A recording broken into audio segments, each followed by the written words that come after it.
Hi everyone, my name is Lisa Audi and I am a health coach here in the San Francisco Bay Area. I work for a medically backed weight loss program, and I also am getting my Bachelor's of Science in Nutrition at Purdue Global University with the intention of continuing on to get my master's degree in the health sciences.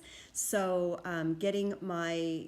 actually finishing this course, CM220, is the last step I need to complete my bachelor's and then move on into the master's program. So pretty excited. This is the end for me. The end before the next step. I have two children who are both in college as well. My daughter is a vet student at the University of Bristol in the United Kingdom, and my son goes to University of Reno, Nevada, and he is a psychology major. So 3 of us in college at the same time. Anyway, I am going to talk to you today about the idea I had that came to me after perusing the Nextdoor app a few months back. And there was a lot of contention and anger and vitriol on the app, as is kind of common, with the Nextdoor app. It can be pretty entertaining. But in this case, there was, a lot of resentment and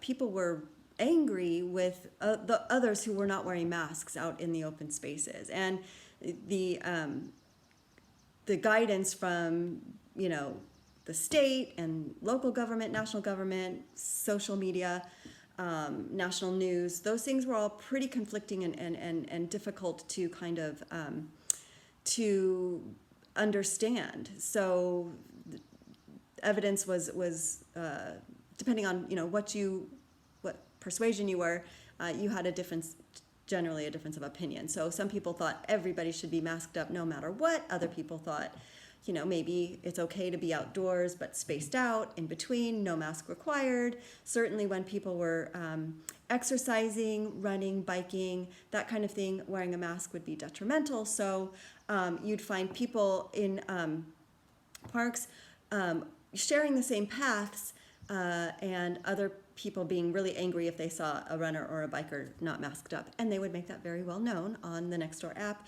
and in some cases calling people out by name, which was not a very conducive thing to a lovely sort of small community. It was causing a lot of problems. So the idea I had was to just try to direct the county to help us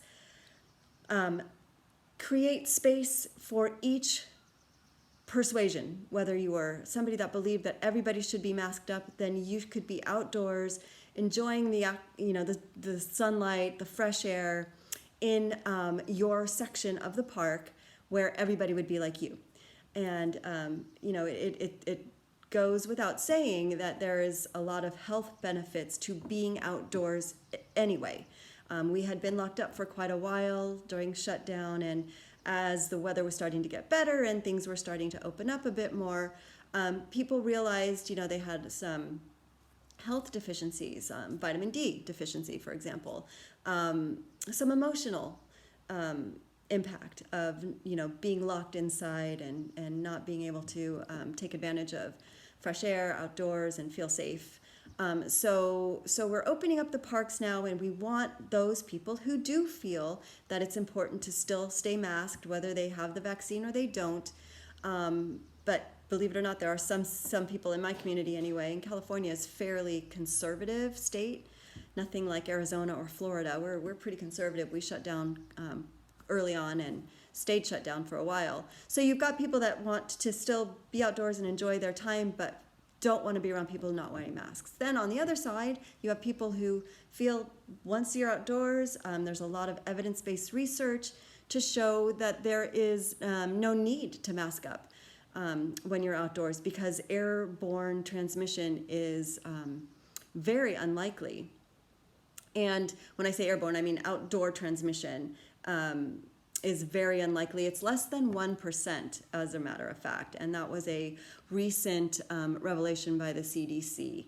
And I will share the reference with you, that they initially thought erring on the side of caution that everybody should wear a mask outdoors, but then it turns out that it's really not likely to transmit casually the COVID virus through just passing somebody casually on a path. So if you have an area of the park where you want to be, you see other people wearing masks, you feel comfortable, then that should be the area of the park that you frequent. And conversely, there could be other parts of hiking trails or areas, outdoor space, where you can feel comfortable exercising without the sort of negative health complications of wearing a mask while you're running or biking or roller skating or whatever it might be.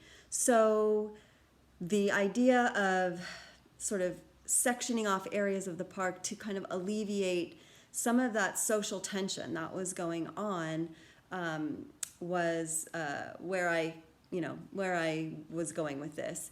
And whether or not this actually happens, I know now with the vaccine as prevalent as it is, that probably isn't going to be necessary. But of course, I started this before all those numbers and the guidance from the CDC came through on that. So, but I hope that everybody came out of this side of hopefully the soon-to-be end of a national pandemic. It looks like we are on the other side of it hopefully now, and going forward we are more cautious and more careful, but with the caveat that it's fairly safe to be outdoors, and you don't have to wear a mask. And even if you want to, it's up to you. You can, no problem. Just enjoy yourself and your time outdoors. Thanks.